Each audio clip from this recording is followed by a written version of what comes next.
Baik, sahabat Sonora, kita akan dengarkan informasi dan juga talk show di perbincangan kita di siang hari ini, sahabat Sonora, pastinya dalam program Festival Literasi dan Pameran Arsip Yogyakarta 2025, isi Kamis 30 Oktober 2025. Bersama nanti dengarkan Benny di sana dan juga para narasumber dengan tema kita yang nanti akan kita bahas adalah sisi pandang arsitektur pada kawasan Kota Baru. Silakan rekan Benny. Baik, selamat teman-teman semua yang sudah hadir di acara ini. Ya, kita bersama di Talk Show Festival Literasi dan Pameran Arsip dipersembahkan oleh Dinas Perpustakaan dan Kearsipan Kota Yogyakarta di tahun 2025. Dan talk show di hari ini ya, di tanggal 30 Oktober 2025, Kamis 30 Oktober 2025, ini disiarkan langsung di Sonora 97,4 FM Yogyakarta dari Gedung Perpustakaan Kota Yogyakarta di Jalan Suroto nomor 9 Kota Baru Yogyakarta. Jadi selamat siang untuk semua Sonora yang mendengarkan siaran langsung ini dari Dinas Perpustakaan, dan juga selamat siang juga buat teman-teman, Bapak Ibu, Mas Mbak semua yang sudah hadir di acara ini. Sekali lagi, ini dalam rangkaian Festival Literasi dan Pameran Arsip Dinas Perpustakaan dan Kearsipan Kota Yogyakarta. Dan kita talk show spesial di siang hari ini adalah mengenai sisi pandang arsitektur pada kawasan Kota Baru Yogyakarta. Nah, kita sedang berada di kawasan Kota Baru Yogyakarta bersama narasumber dari Akademisi Teknik Arsitektur dan Perencanaan FT UGM Universitas Gadjah Mada Yogyakarta, Dr. Arsitektur Insinyur Dimas Wihardianto STMTIAI IPM. Nah, saya manggilnya Mas Dimas saja. Ya, selamat siang Mas Dimas. Selamat siang Pak. Kabar baik ya Mas Dimas? Alhamdulillah. Nah, sehat. Senang loh kita berada di wilayah Kota Baru ini. Syahdu ya, saya juga mendukung ini. Pol Mas. Nah, romantis masa lalu akan sekali kita kulik di hari ini ya. Insya Allah. Ya. Baik. Kemudian juga anggota Komisi DPRD Kota Yogyakarta, ini Bapak Nur Cahyo Nugroho. Selamat siang juga Pak Nur. Selamat siang. Kabar baik ya Pak Nur ya? Baik. Ya. Oke. Romantis nih Pak Nur kita. Top. Cuacanya nggak panas, nggak hujan. Ya. Nah, syahdu. Kita ngomongin tentang Kota Baru. Nah, saya ke Mas Dimas dulu. Ini kita berbicara wilayah Kota Baru tentu tidak lepas dari hal sejarahnya untuk bagaimana Kota Baru ini didirikan dan sebagainya. Monggo Mas Dimas, ini dari sebelum nanti kita juga ke arsitektur bangunan-bangunannya, ini menarik sekali. Gimana Mas Dimas? Ya, baik. Ya, secara sederhana, mungkin secara singkat begitunya, sejarah Kota Baru ini didirikan karena ada faktor kebutuhan. Kebutuhan terhadap pemukiman untuk orang-orang Belanda, ya first grade lah kasarnya gitu ya Pak ya, first grade ya, orang-orang Belanda kaya gitu, orang-orang Belanda kaya. Jika itu memang mereka ini banyak mengoperasikan pabrik-pabrik gula di sekitaran Yogyakarta. Oh, ya. Baganya Pak, betul ya, first grade ya. First grade ya. Nah, seperti kita mungkin pernah dengar begitu ya, Yogyakarta ini memang daerah yang sangat subur, terutama untuk pertanian tebu. Ketika itu hingga tahun kurang lebih 1930-an, sekitar 17 pabrik gula ada di daerah Yogyakarta. Ya, Yogyakarta ini sesuatu yang luar biasa, jadi bisa dibayangkan ketika itu bagaimana pergerakan dan perputaran ekonomi yang ada di Jogja itu luar biasa, luar biasa. Karena faktor itulah maka orang-orang Belanda memiliki keinginan untuk membangun sebuah kawasan yang integrated. Integrated itu artinya selain ada pemukiman juga dia memiliki fasilitas-fasilitas pendukung untuk menunjang kualitas kehidupannya. Ya, di antaranya yang kita tahu mungkin di daerah Kota Baru ini pendidikan ya. Pendidikan. Ya, sepertinya sudah tersohor dari zaman saya SD, Pak. Kalau sekolah ya coba cari sekolah yang di daerah Kota Baru. Ya, sudah brand banget ya. Brand banget, SD Ungaran, SD Serayu gitu ya, SMP 5. SMA SMP 3, 8, SMA ya, 3, SMP 8, Pusa, ya ada STC dan sebagainya TC. itu. Iya, benar. Memang itu memang mereka punya sejarah panjang dari sisi pendidikan ya di Jogja. Lalu yang kedua adalah olahraga. Olahraga. Kota Baru ini memiliki satu-satunya fasilitas olahraga kelas internasional. Kelas internasional ya? Iya, ada di daerah Ridosono yang dulu disebut dengan namanya Sportland ya. Jadi ada 2 fasilitas, yaitu stadion, ya, football stadion dan renang. Kolam renang. Ya. 2. Sekarang jadi kolam renang Umbang Tirto. Umbang Tirto, ya. J. Dan dari situlah salah satu embrio mana salah satu klub bola pendiri PSSI, PSIM Yogyakarta PSIM itu lahir di sana juga. Oh, ya. Itu dari awal mulanya memang dari kebutuhan tempat tinggal ya. Betul. Dan kemudian dari zaman Hamengkubuwono ke-7 ya, kalau itu memberikan lahan atau seperti apa Mas? Ya, inisiasinya kalau dari yang saya baca dari 7 ya, tapi sebetulnya baru bisa tereksekusi antara 8. Sultan 8. Jadi pemerintah Belanda itu meminta izin untuk mendirikan kawasan pemukiman di sebelah timur Sungai Code. Sebelah Ya, timur. Ya. Dan diizinkan oleh Sultan. Tipenya itu sewa Pak, sewa tanah. Oh, sewa tanah. Sewa tanah. Dan sebagai penjembatan salah satu biro yang memfasilitasi itu adalah Departemen van Sultantwagen.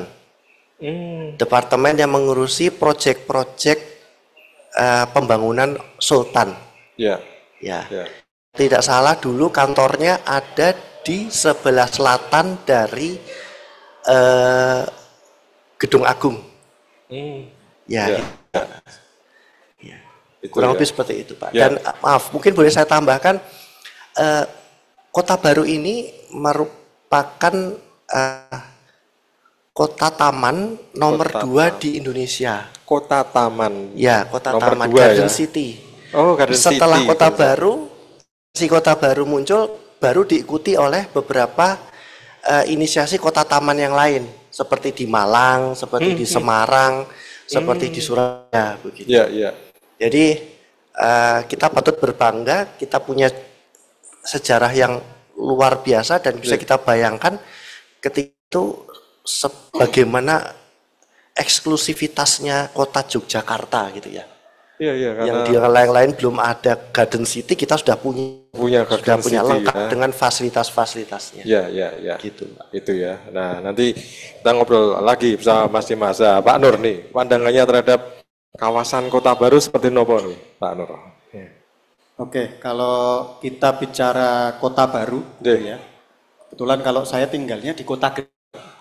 Nah, jadi ada mirip-miripnya. Iya. Kalau Kota Gede itu kota lamanya, karena zaman Kerajaan Mataram Islam 1600-an. Kalau di sini Kota Baru, tapi sebenarnya lama. Kalau kita lihat di Semarang itu kan kota lama. Nah, Kota Baru tapi sebenarnya lama juga gitu ya, dengan arsitektur Indis gitu ya. Indis. Jadi mau bangun bangunan di sekitar Kota Baru, maka arsitekturnya adalah arsitektur Indis. Gayanya adalah gaya Indis ya. Nah, gitu. Kalau di Kota Gede itu 2, Indis dan Joglo. Indis dan Joglo ya kalau Kota Gede itu ya. Di Perwalnya. Di Perwalnya. Nah, kemudian kawasan Kota Baru ini, di sini ada Bulis ini. Ini 3 tahun ini Dinas Pariwisata Kota Yogyakarta atas nama Kota Yogyakarta ini membranding kawasan Kota Baru. Betul. Mungkin ya karena kantor Dinas Pariwisatanya di samping sini juga gitu ya. Sehingga menjadi alternatif wisata selain di kawasan Malioboro. Ya. Karena Malioboro itu tidak usah perlu dikampanyekan, tidak perlu digaung-gaungkan, orang berwisata itu mesti ke Malioboro. Sehingga ini menjadi kawasan alternatif yang sudah dibangun pedestriannya, ya ini cukup baru semua ya pedestriannya ini, begitu ya. Dan nanti biasanya ada lampion-lampion itu, nanti tergantung tematik kalau tematiknya, tematik kalau Lebaran tematiknya Kupat, kalau Natal tematiknya ini, Imlek tematiknya ini, dan sebagainya, dan cukup mewarnai, nah, begitu. Sehingga ini menjadi daya tarik tersendiri, gitu ya. Karena di kawasan Kota Baru ini ada 37 bangunan warisan budaya. Bisa jadi ada yang sudah cagar budaya. Karena memang agak berbeda ya. Kalau warisan budaya itu kan identifikasi.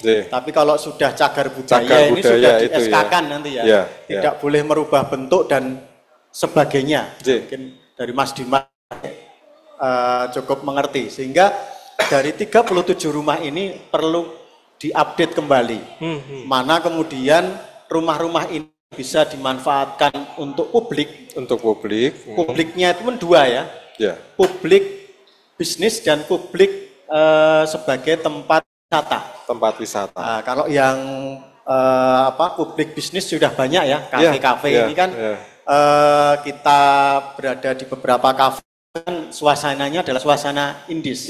Betul. Cuma yang kemudian bisa free atau kalaupun nggak free, mungkin di sini sudah ada kampung wisata Kota Baru, dikelola menjadi sebuah paket wisata, paket jalan-jalan di sekitar Baru.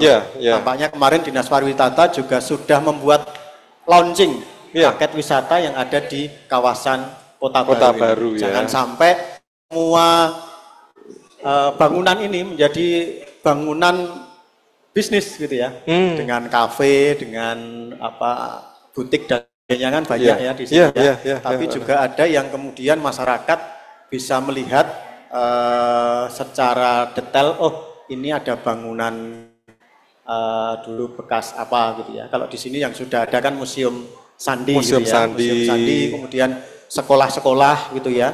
Tampaknya pernah ada ini ya, tayangan SMA 3 itu yang horor-horor itu apa dulu Pak? Kayak percaya nggak percaya gitu ya. Uji nyali juga gitu ya. Bawahnya itu ada ruang bawah tanah, ibaratnya seperti itu. Dan ini kalau kemudian dibuat menjadi paket wisata, akan jadi sesuatu hal yang cukup menarik. Gitu. Apalagi masih banyak bangunan indis ini kan menjadi daya tarik wisata juga ya. Daya tarik wisata. Dinas Pariwisata Jogja tiap tahun juga menggelar Tour de Kota Baru kan. Bersama Mbak Alis ini. Nah, ini kan juga mengajak teman-teman muda dan wisatawan juga keliling mengunjungi beberapa gedung-gedung juga gitu kan Pak Nur. Nah, Mas Dimas, ini kan arsitektur atau sisi tata letak atau desain kota tadi sudah disebutkan bahwa ini kan Kota Baru memang Garden City dan nomor 2 se-Indonesia ya dulunya ya. Yang pertama di Batavia ya, dulu masih Batavia. Nah, akhirnya kan ini bisa kita lihat warisannya, ini jalan raya ada boulevardnya kan, dan ya kota tamanya benar-benar tertata rapi gitu ya. Kalau kita lihat dari atas juga kotak-kotaknya jalannya pasti kotak-kotak gitu Mas Dimas ya. Arsitektur perencanaan Belanda semua Mas Dimas. Baik, ide Garden City sendiri sebetulnya tidak murni lahir dari ya Pak ya. Jadi dari Inggris. Ide dasarnya adalah membuat pemukiman yang lebih sehat. Karena ketika itu di Inggris itu karena lonjakan dari revolusi industri Inggris. Betul. Kota-kota itu menjadi tidak sehat begitu. Kota-kota utama menjadi tidak sehat. Sehingga kemudian dibuatlah sebuah kota pemukiman semacam kota satelit sedikit jauh dari kota industrinya. Dengan harapan mendapatkan kualitas tinggal yang lebih baik. Ya, nah ini diadopsi ya, karena juga ketika itu arsitektur modern itu juga menjadi mazhab pergerakan dunia ketika itu, sehingga ide dari Garden City dengan cepat meluas. Salah satunya ditangkap oleh ya akademisi di Belanda ya Pak. Ya, ya. Itu dikembang gitu. Jadi memang kalau kita bicara mengenai jalan, mereka orang-orang Belanda itu punya sebuah sistem yang menarik, sendiri belum tuntas gitu belajarnya. Ya, ya. Jadi ada mereka menamakannya tuh ada beberapa macam. Ya. Jadi ada strat, ada boulevard, ada weg. Ya, masing-masing ini punya karakteristiknya sendiri-sendiri. Oh. Sehingga dugaan saya salah satu dasar untuk melakukan sebuah perencanaan kota itu adalah penataan atau manajemen lalu lintasnya. Oh, menarik Begitu. ini. Manajemen lalu lintas itu sudah dipikirkan. Betul. Ya penataannya. Betul, di mana jalan itu dua arah dengan pedestrian, satu arah dengan pedestrian. Dan belum khatam ya Pak belajar itu. Di transportasi yang lebih memahami itu. Ya, sehingga ya kita bisa lihat di sini sebetulnya kalemnya Kota Baru itu seperti tulang ikan, Pak. Tulang ikan. Jadi ada backbone-nya di tengah, boulevardnya, lalu ada lan-lannya itu di kanan kiri. Kayak sirip-sirip kanan kirinya kecil-kecil, atau ada jalan kecil-kecil juga. Betul. Gitu ya. Nah, kepalanya itu Kridosono itu, Pak. Ya. Oh. Kepalanya di Kridosono, ekornya ada di yang sekarang menjadi bundaran UGM. Bundaran UGM-nya di sana. Oh. Gitu. Ya, jadi skema sederhananya seperti itu. Ya. Makanya nyambung ya boulevardnya ini di Jalan Suroto ini sampai ke sampai bundaran UGM itu masih konsep boulevard ya. Betul. Ya, ini menarik. Termasuk drainasenya juga sudah dipikirkan ya. Betul, sudah saya pikirkan. Mungkin Bapak Ibu nanti kalau masih ada waktu bisa tindak ke pameran. Di situ ada sebuah peta ring ya, rencana untuk pembuangan air begitu. Pada dasarnya memang pembangunan Kota Baru dirancang sedikit miring ke arah barat. Jadi pembuangan utamanya ke arah Code. Kali Code ya. Kali Code. Barat ya, Kali Betul. Code itu. Oleh karena itu maka sebetulnya cukup penting juga bagaimana kita menjaga ekosistem di lereng sebelah timur dari Code. Karena itu adalah merupakan muara awal perencanaan dari drainase yang ada di Kota Baru. Nah, sebagai penerima atau pengurang dari beban drainase, itulah fungsi dari Kridosono. Untuk resapan airnya ya. Makanya saged dipirsani ada rencana bahwa sekeliling Kridosono itu semua adalah asanering yang di situ ada resapannya juga. Ada resapannya juga asaneringnya. Sehingga ya ngen-ngenan gitu ya Pak ya. Ngen-ngenan gitu kalau misalkan Kota Sono nanti bisa dibuka begitu. Lebih terbuka, public space, public park tentunya menjadi luar biasa. Luar biasa lagi ya. Menjadi kelas lebih internasional. Internasional gitu ya. Karena dulu sudah dipikirkan untuk kelas internasional. Jadi kalau misalkan revitalisasi Kridosono pun kita harus memikirkan drainase yang dulu sudah dibangun. Betul. Ketika zaman kolonial itu ya Mas ya. Saya kira kita tidak bisa melupakan ya karena itu ide dasarnya juga salah satunya untuk drainase. Untuk drainase. Selain juga untuk sport. Gitu. Sport resapan ya. Betul. Jadi benar-benar dulu secara arsitektur pun sudah dibangun sebagai kota modern ya di zaman dahulu ya. Kota Baru ini memang kawasannya modern ya. Betul. Sudah tadi ada olahraga, sekolah, terus perumahan kaum elit tadi itu ya. Betul. Ada rumah sakit juga, komplit sebenarnya. Rumah sakit ya. Dan rumah sakitnya bukan saja rumah sakit umum Pak. Tapi rumah sakit tematik juga. Tematik ya. Tematik juga. Ya. Jadi ada rumah sakit umum seperti Onder de Bohen, Panti Rape, Petronella, Bethesda, tapi ada juga Dokter Yap. Dokter Yap. Mata khusus mata. Khusus mata. Tapi juga ada militer hospital juga, Pak. DKT. Militer hospital. Jadi lengkap. Baik itu umum ataupun juga tematik. Tematik ya. Menarik ini. Jadi dari zaman perencanaan. Ada dulu kan belum ada drone toh Mas. Kok bisa bikin sirip ya? Motretnya dari atas gimana tuh ya?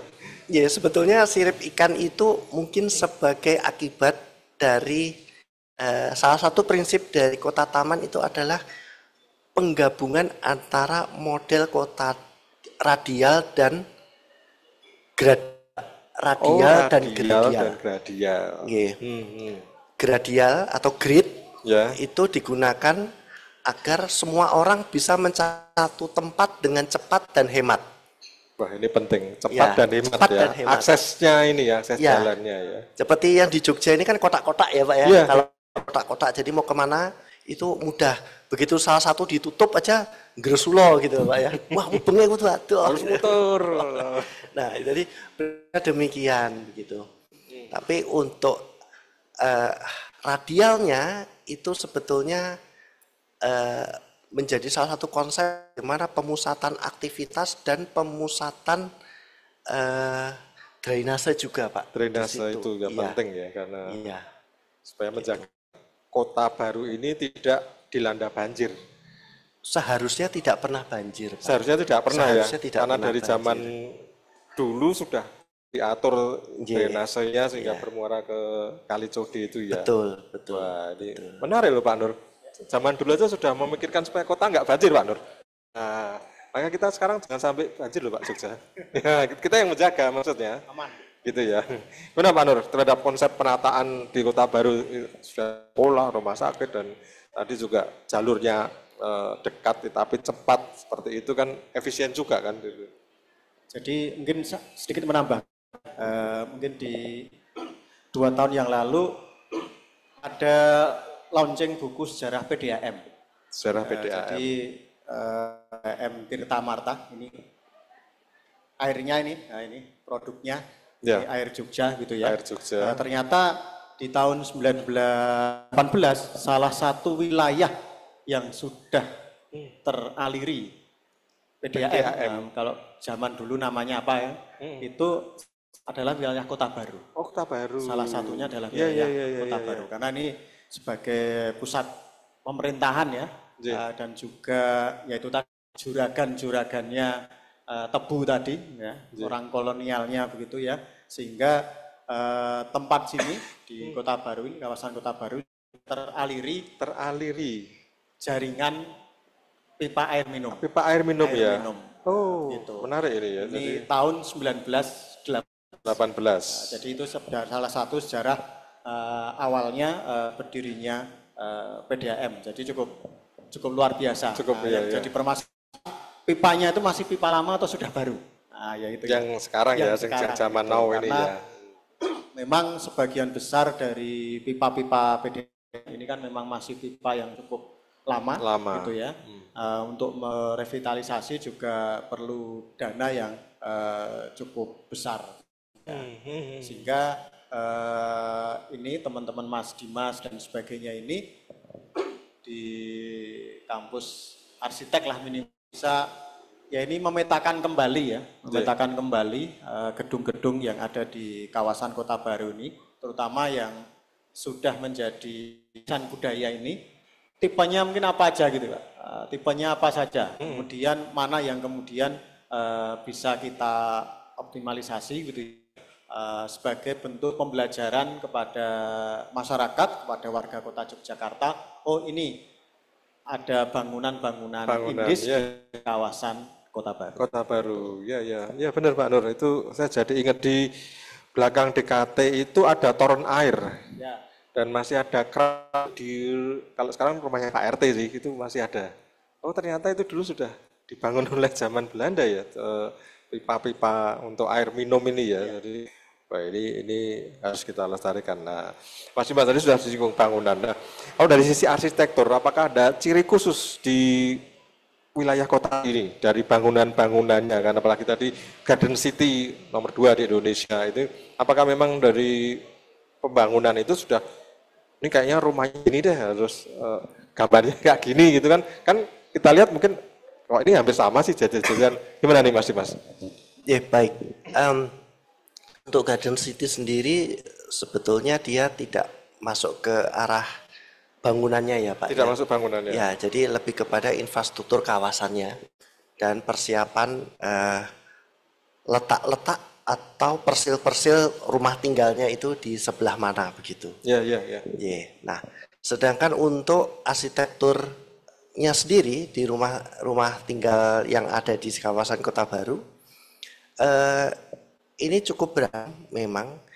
Karena keberagaman tersebut salah satu faktor pendorongnya adalah bahwa mereka-mereka ini yang membangun kebanyakan adalah pihak swasta.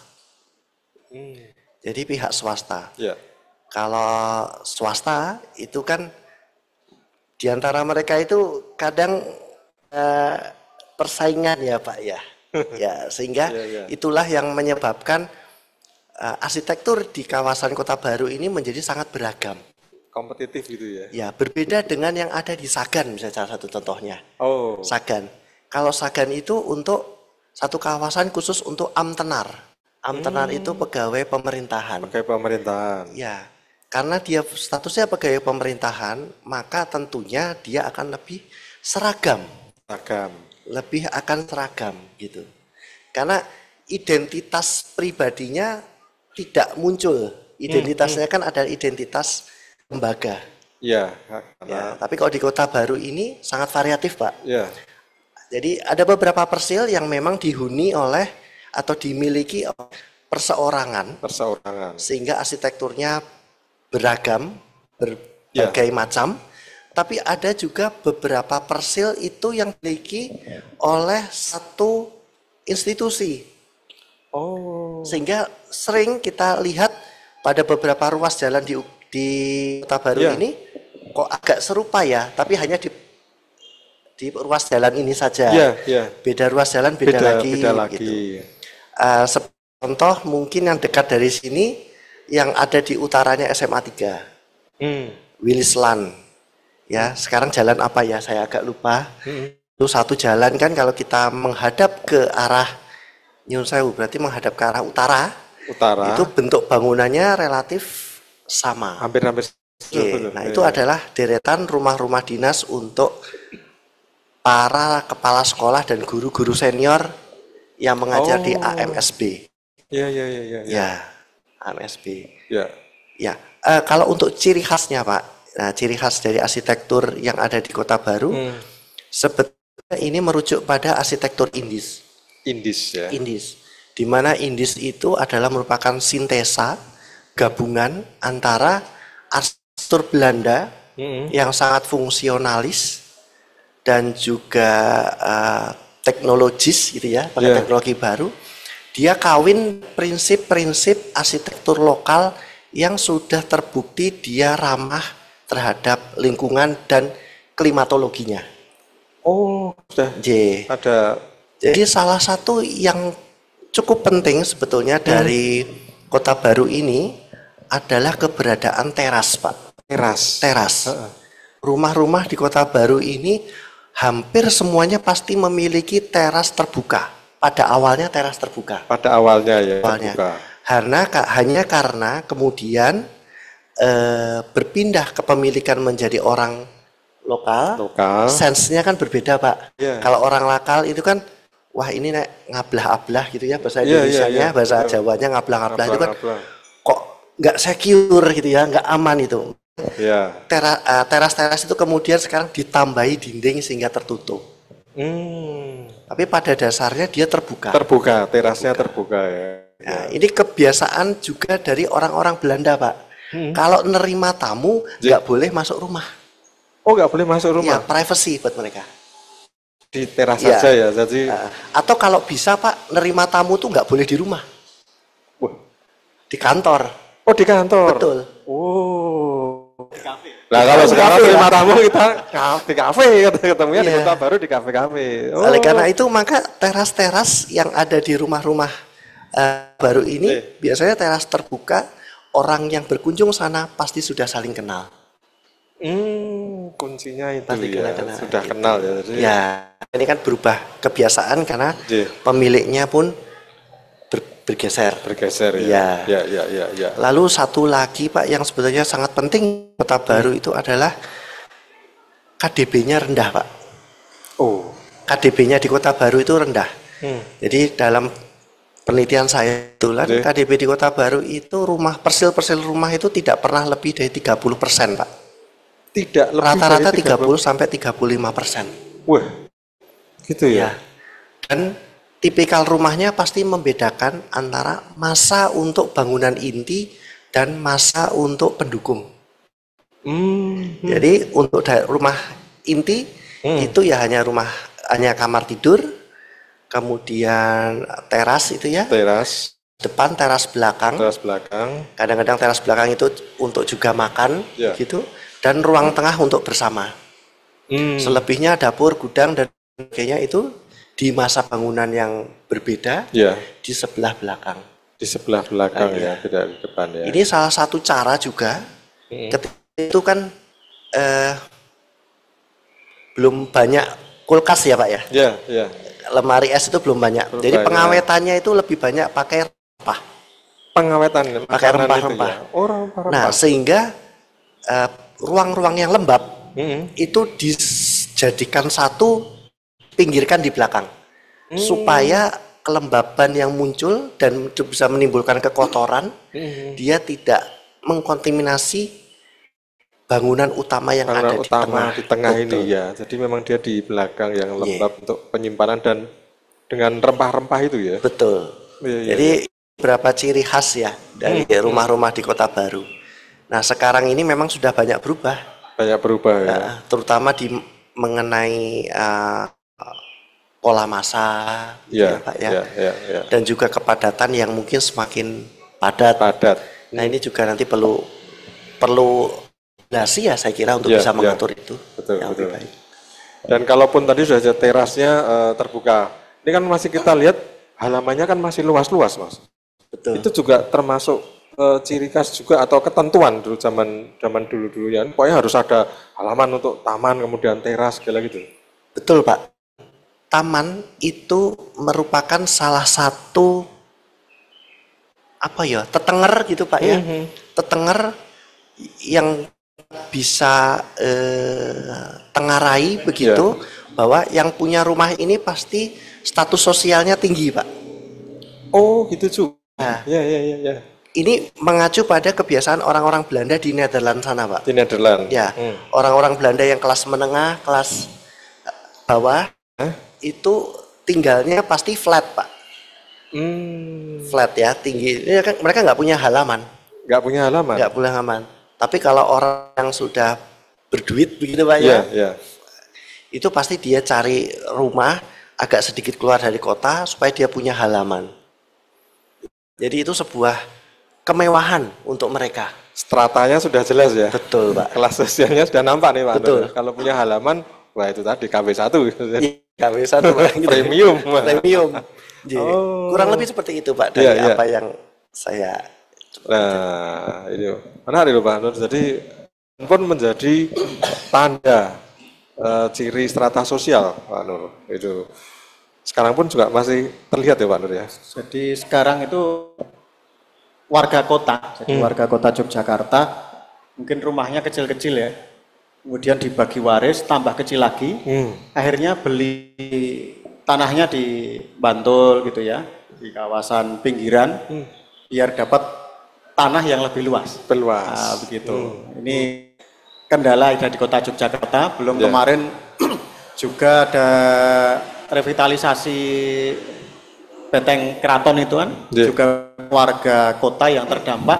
Ya akhirnya pindahnya ya di sekitaran kota. Harganya lebih cocok kalau untuk ya paling enggak punya sedikit halaman, cocok lagi dapat sawah gitu ya. Dapat sawah Jadi view-nya lebih menarik, bisa jadi sudah terlalu lama di kota gitu ya, yang cukup sumpah kemudian bisa menikmati menikmati sawah. Cuma hebatnya KTP-nya masih kota Jogja Pak. Wah itu Pak. Domisili pindah tapi alamat KTP masih alamat kota Jogja. Karena banyak fasilitas. Banyak fasilitas banyak ya di kota fasilitas, Jogja gitu ya. seperti itu. Jadi, nanti kalau zonasi gimana tuh Pak? Bingung lagi kan? Ya itu nanti Berdasarkan KTP atau apa nanti? Tapi menarik Pak Nur, bahwa zaman dulu pun ini sudah kelas level high class dan sampai sekarang pun menjadi kawasan premium kan di Kota Baru ini meniko ya. Jadi dari Pemkot juga mendukung, dari Dewan juga mendukung nih Pak untuk sebagai ya cukup kawasan mendukung wisata. karena minimal ini di depan kita ada kafe yang 24 jam gitu ya. Saya dulu waktu COVID ada tamu Pak. Tamunya datang jam malam. Oh. Mau ketemu di mana? Dah di kafe depan ini aja karena 24 jam. 24 jam. 24 jam. COVID saja pasca COVID itu masih 24 jam. 24 gitu ya. jam ya. Sehingga ini menjadi pilihan gitu ya. Dan saya yakin pemerintah Kota Yogyakarta juga cukup mendukung adanya beberapa kafe yang ada di kawasan Kota Baru. Paling enggak kalau kafe resmi seperti ini, PAD-nya masuk ke Kota Jogja. Nah, cuma tantangan kemarin itu kan banyak kafe-kafe, bukan kafe-kafe ya, pedagang kopi pinggir jalan ya, yang cukup kemarin di kawasan Kota Baru, yang bisa jadi memang ya bagi masyarakat ini meresahkan ya, karena di jalan dan mohon maaf kemarin ada beberapa masukan, ada beberapa yang mengecek dia pakai gelas kafe tapi isinya minuman alkohol. Gitu ya. Dan hebatnya lagi botolnya itu dibuangnya depan masjid, Pak. Jadi membuangnya dan sembarangan ini. Buang sampah sembarangan dan botol minuman. Ya, kalau diinspeksi itu botolnya kafe, kopi gitu ya. Tapi ternyata dalamnya beda. Dalamnya beda sehingga cukup meresahkan bagi masyarakat sehingga ya kemarin secara massa itu bagus ya, bisa kemudian mendatangkan masyarakat, hanya saja tempatnya yang kurang tepat gitu ya. Padahal di sekitar sini kalau kita lihat kafe, kemudian banyak tempat yang cukup representatif. Kafe, resto di kemarin sini. Juga pernah diajak beberapa dosen UGM di sini juga banyak tempat-tempat, ternyata baru gitu ya. Ternyata ini kafe, ternyata ini tempat makan, dan kalau mau saya yakin cukup banyak sekali gitu ya. Kemarin mungkin Dinas Pariwisata itu sudah mendata satu tempat usaha harus ngasih door prize waktu Kota Baru ya, Tour de Kota Baru itu. Jadi bisa dibayangkan door prize-nya juga cukup banyak gitu ya, dari semua pelaku usaha yang ada di kawasan Kota Baru. Dan salah satu hal yang cukup menarik juga di kawasan Kota Baru ini menjadi tempat tren untuk lari. Dan larinya itu bisa pagi bisa malam. Bisa pagi bisa malam ya. Kalau hampir tiap hari ya sekarang itu. Pagi setiap itu pasti ada. Malam itu malam salah satu ada. grup itu klub lari kelilingnya kawasan Kota Baru ini. Kelilingnya jadi sport tourism nanti Pak ya. Termasuk yang sepi dari arus lalu lintas cukup aman gitu ya. Dari sini nanti biasanya kemudian muter ke kawasan Malioboro gitu ya. Dan ini menjadi spot yang menarik. Apalagi kalau pagi mungkin di depan ini juga banyak tukang foto gitu ya. Yang sekarang baru viral di Jakarta ya. Karena banyak yang kurang terima karena itu cukup privasi, karena sebenarnya ya itu cukup membantu. Kalau bagi saya itu membantu karena hari di foto nanti nebus gitu ya, nanti nguploadnya baru kapan-kapan gitu ya, pas kehabisan ide konten gitu. Dan di ini cukup banyak, beberapa teman kami juga ada yang ambil spot di kawasan Kota Baru ini. Memang paling banyak itu yang di Tugu ya. Dan bisa dihitung kemarin waktu Tour de Kota Baru ada lomba foto juga, ada ratusan foto. Pak. Ratusan tukang foto yang ada di kawasan Kota Yogyakarta ini. Mereka mengambil angel di kawasan Kota Baru dan dilombakan. Dan ini menjadi sesuatu yang menarik untuk mengangkat kawasan Kota Baru. Kota Baru ya. Karena dari dulu juga sudah dirancang ada kolam renang, ada stadion, dan sekarang pun untuk lari ya. Jadi semua nyambung ya. Jadi masa lalu dan masa kini nyambung terus ya, Mas Dimas ya. Lagi Mas di dalamnya juga di wilayah Kota Baru, Mas Dimas. Iya, alhamdulillah kebetulan ada satu rumah saya di sini, Pak. Satu rumah banyak. Oh gitu ya. Alhamdulillah, Pak. Ada kenangan masa kecil nggak sih Mas Dimas ketika dulu di kawasan Kota Baru dibandingkan dengan sekarang gitu? Ya, kalau sekarang crowded-nya ya Pak ya, crowded-nya luar biasa sekarang. Tapi dulu saya merasakan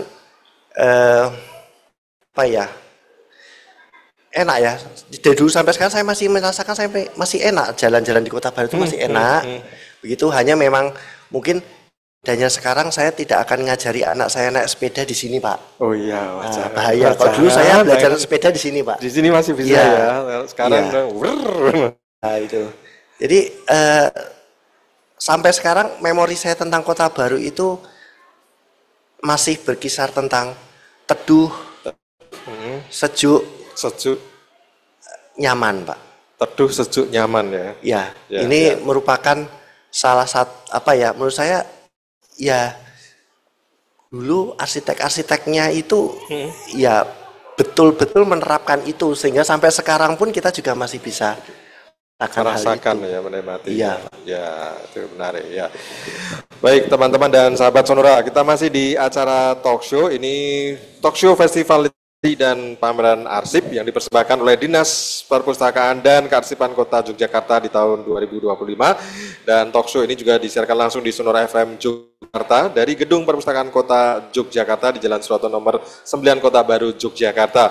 Bersama narasumber akademisi Teknik Arsitektur dan Perencanaan FTUM Dimas Wihardianto dan juga anggota Komisi D DPRD Kota Yogyakarta ini Pak Nur Cahyo Nugroho. Nah, Mas Dimas, arsitek tadi bicara panjang lebar, ada rumahnya harus ada teras dan sebagainya. Tapi ada bentuk ciri khusus nggak sih Mas yang itu niteni? Kan kita ini kalau berada di kawasan Kota Baru, berangkat jalan-jalan, oh ya kita berasa di Kota Baru banget nih. Kalau yang kita zaman sekarang karena ya kita lihat rumahnya masih bentuk-bentuk. Tapi kan ada itu tadi sudah ada klaster-klaster juga ya. Ini yang rumah misalkan perusahaan siapa, itu memang dibuat perjalan gitu Mas. Perjalan ini punya siapa atau kapling-kaplingan itu gimana sih Mas dulu?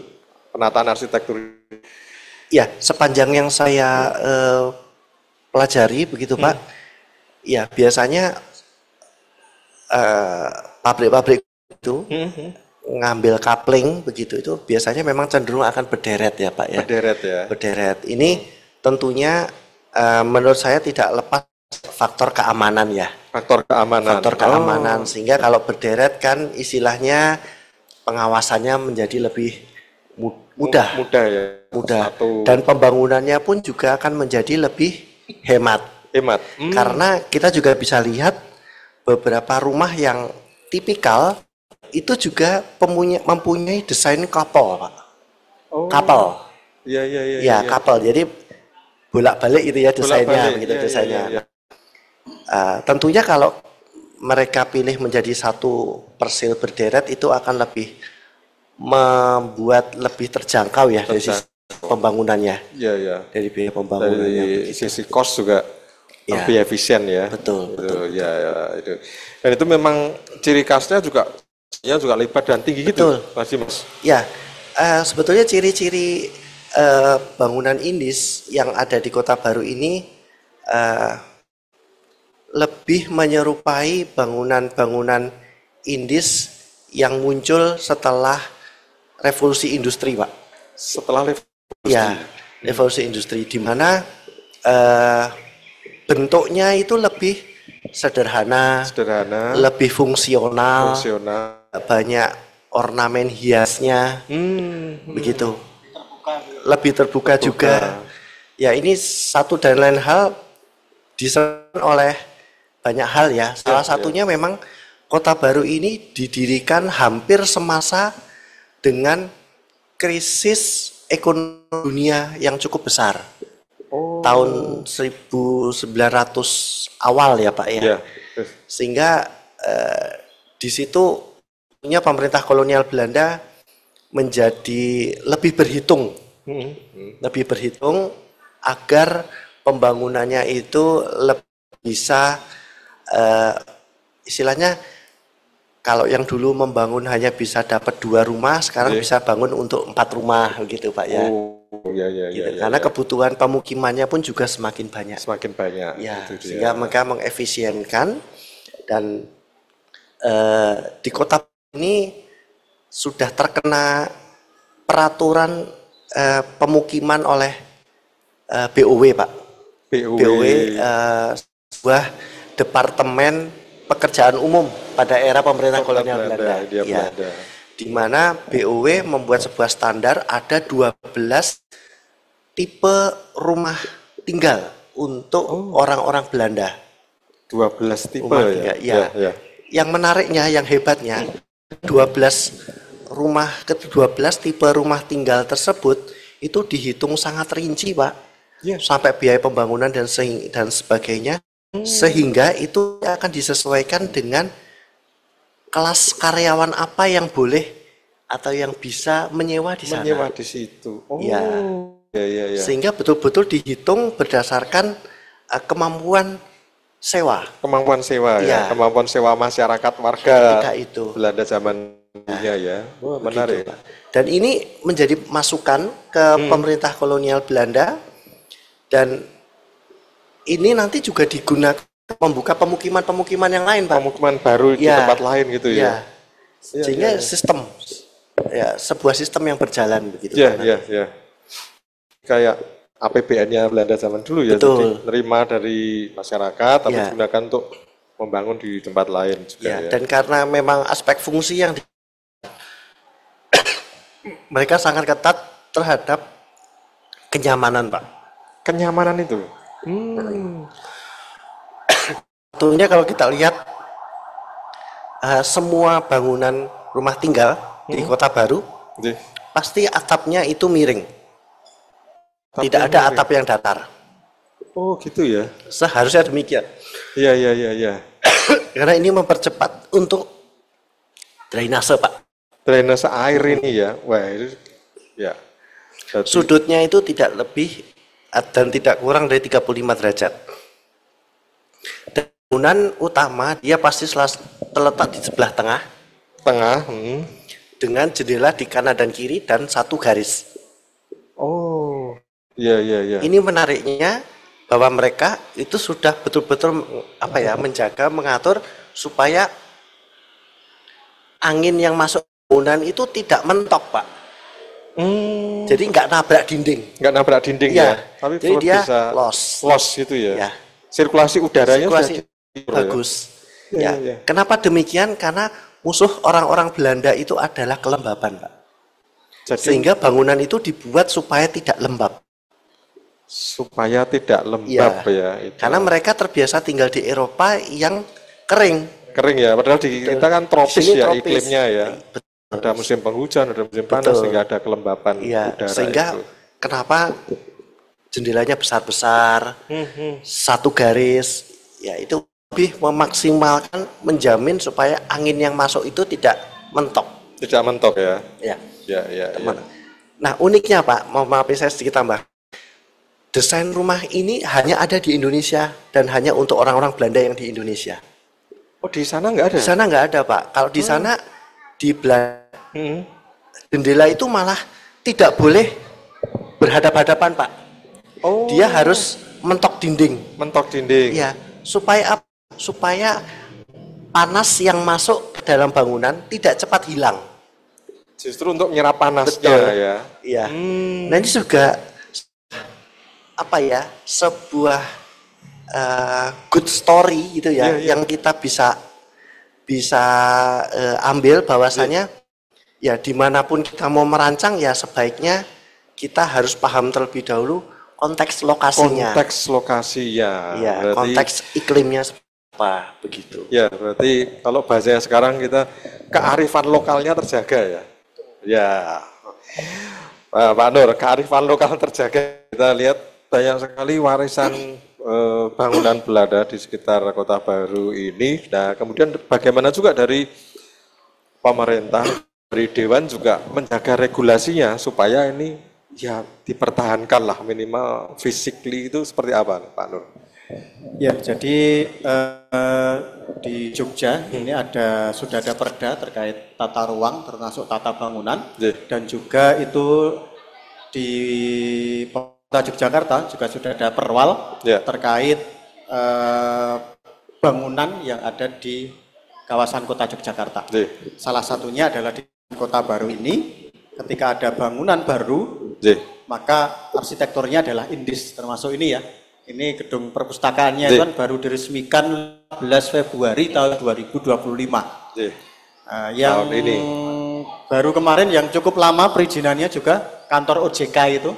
OJK itu kan juga gayanya juga indis juga gitu ya. Sehingga ini sebagai bentuk terkait tarian bangunan yang ada di kawasan Kota Baru. Kota Baru itu ya. Jadi memang sudah ada perwalnya juga sudah ya. Ada perwalnya. Betul, ya.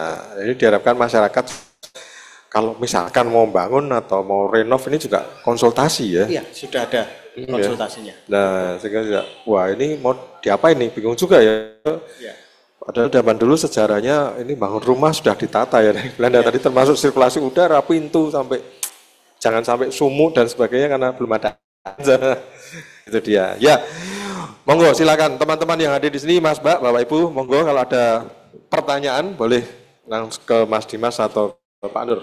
Monggo silakan. Ya, 1 sebutkan nama dan asal, 2, 3. Oke, sudah ada 3 pertanyaan, tapi 1 dulu ya, dulu supaya langsung dijawab. Monggo. Yang pertama, sebutkan nama. Selamat siang, nama saya Emil Haidar. Kebetulan saya muridnya Pak Dimas dulu pas kuliah. Oh, muridnya. Iya. Dulu, berarti saya sudah lulus ya? Iya Pak. Sampun lulus. Mau tanya, nah kita kan tahu bahwa pemukiman Belanda setelah pemukiman di Kidologi itu menempati pemukiman yang sudah dibuka sebagian dalam. Nah, apakah yang pertama, apakah Kota Baru ini berawal juga dari sebuah sebuah dalam pangkalan? Dan yang kedua, lain dari tentang asal usul Kota Baru, saya mau tanya terkait pembuangan air kotor di Kali Code tadi, karena saya menemukan di jurnal Pekerjaan Rakyat pada sekitar tahun 1935 disebutkan bahwa Kali Code itu menjadi sumber air yang masih bersih dan sumber air Kali Code itu digunakan untuk menggantikan sumber air di masjid di kota yang awalnya menggunakan kali larangan, seperti Masjid Gede atau Masjid Kadanurjan atau yang sekarang kita sebut sebagai Masjid Patian di kantor gubernur. Nah, apakah kalau misalkan melihat dari jurnal tersebut, apakah Kali Code itu hanya sebagai sumber sebagai sumber air bersih, sebagai sumber pembuangan air kotor, atau memang berfungsi sebagai dua-duanya, atau hanya sebagai sumber air bersih, alirkan layaknya water ledeng untuk kebutuhan air di sekitar Kota Baru. Iya. Terima kasih sebelumnya, Pak. Iya, siap. 2 pertanyaan nanti selanjutnya. Monggo, Mas Dimas, apakah ini juga Kota Baru ini juga dulu dalam Pangeran, terus termasuk Kali Code. Drainase kan exitnya di situ, tapi masih digunakan juga sebagai sumber air bersih. Gitu.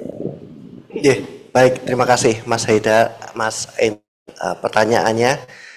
Untuk pertanyaan yang pertama, saya menduga kuat ada hubungannya, meskipun mana ceritanya itu saya juga belum pasti, karena Kampung Gondokusuman itu juga berawal dari adanya dalam Pangeran Gondokusumo yang sekarang menjadi asrama Putri Bethesda lah timur kita. Nah, kalau kita coba kaitkan dengan konteks bagaimana dulu keraton mempersilahkan sebagian wilayahnya untuk disewakan ke Belanda, bisa jadi itu menjadi sebuah pertimbangan. Kenapa? Karena Nyun sewu Pak, ini bayangan ini bisa salah bisa betul. Kalau sekarang kan kita ingin membangun sesuatu itu menggusur yang lama. Gitu ya Pak ya, menggusur yang lama. Satu cerita juga ketika pembangunan di Baciro itu agak kesulitan dibandingkan dengan Kota Baru. Kenapa? Karena di Baciro itu menggusur kampung Pak. Kampungnya yang dipindahkan. Tapi kalau di kota ini mungkin tidak begitu susah karena yang dipindahkan adalah dalam pangerannya, yang dimana itu masih ada hubungan keraton. Gitu. Dan juga yang ada di Sagan. Sagan itu juga bekas dalam pangeran Pak. Nyun sewu, saya kok agak kesukaan apa. Sehingga itu sangat memungkinkan dan kita sendiri sama-sama tahu ya Pak ya, luasan dalam pangeran itu kan ora umum gitu. Luasan dalam pangeran itu hektaran gitu. Ya, itu adalah sebuah luasan tanah yang sangat memungkinkan kalau itu kemudian dirubah menjadi pemukiman. Gitu. Begitu kurang lebih itu untuk pertanyaan yang pertama Pak. Lalu kurang lebih untuk pertanyaan yang kedua mengenai jurnal tersebut, yang saya ketahui di Kota Baru ini ke arah Code hanya untuk pembuangan drainase hujan. Jadi bukan untuk limbah.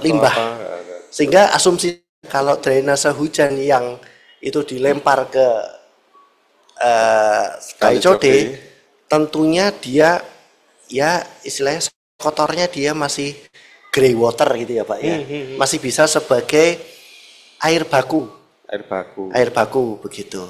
Tapi kalau untuk lighting, tahu saya ngambilnya nggak dari Kota Baru ya, jadi lebih dari sumber-sumber yang ada di utara. Di utara ya. Di Kaliurang. Di Kaliurang di utara begitu. Mungkin itu Pak dari saya. Itu ya Mas ya. Yang menarik juga kan di sini ada rumah Dokusumo itu di Jalan Jenderal Sudirman itu kan. Tapi kan arsitektur bukan seperti ini Mas, beda juga kan Mas ya. Nah itu apakah mungkin dari pembangunan juga periodenya berbeda atau bisa jadi ya. Nah, monggo penanya kedua yang Mas sebelah tengah, nama juga. Ya, makasih. Izin memperkenalkan diri, nama saya Panji. Menarik sekali apa yang disampaikan oleh dua narasumber, Pak Nur dan Mas Dimas. Kita banyak mendapatkan ilmu pengetahuan terkait dengan Kota Baru yang kita seliwar-seliwar di sini ternyata sejarah luar biasa. Tapi kemudian yang ingin kami tanyakan dan kami sharingkan kepada dua narasumber adalah apa yang kemudian jadi tema hari ini, Festival Literasi dan Arsip. Kemudian disampaikan Mas Dimas tadi kaitannya dengan berbagai macam yang beliau lakukan. Maka benar apa yang disampaikan oleh pepatah Latin, scripta manen verba volen. Apa yang tertulis mengabadi, apa yang terucap hilang bersama angin. Artinya riset-riset yang berkaitan dengan arsip, penelitian itu selayaknya memang harus terus ditindakan sehingga agenda-agenda ke depan tentang penataan Kota Baru itu tidak pernah melupakan hal-hal yang kaitan dengan masa lalu. Nah, pertanyaannya adalah bagaimana proses penataan wilayah Kota Baru secara futuristik dengan melihat sudut pandang budaya, sejarah, ekonomi, religi yang kemudian semua lengkap ada di Kota Baru. Kota Baru kami menyebutnya sebagai melting pot, berbagai macam pertemuan budaya, agama, pemikiran semuanya ada di sini. Sehingga kemudian penataannya mungkin harusnya komprehensif, entah itu nanti melibatkan berbagai macam disiplin ilmu.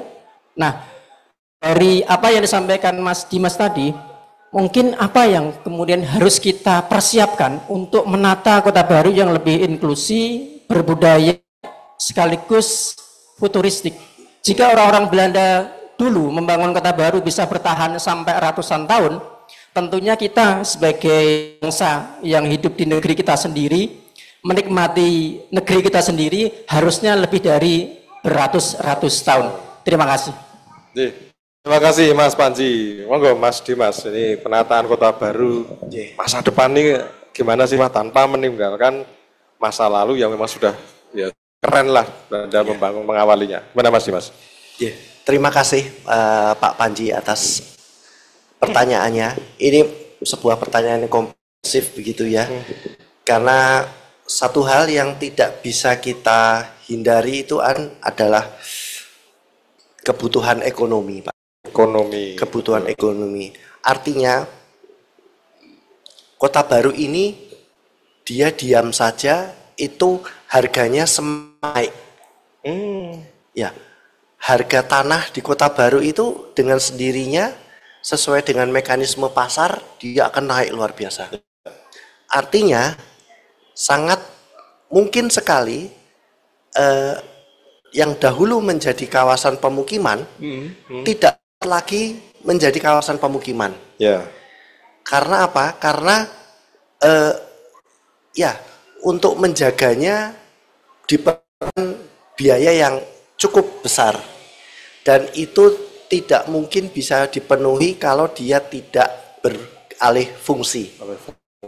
Jadi keberalihan fungsi itu bukan kita dorong, tetapi ini adalah sebuah keniscayaan yang nanti akan terjadi, baik cepat ataupun lambat begitu. Nah, salah satu faktor yang bisa mengimbangi ini adalah faktor insentif dan disinsentif sebetulnya, Pak. Insentif dan disinsentif. Ya.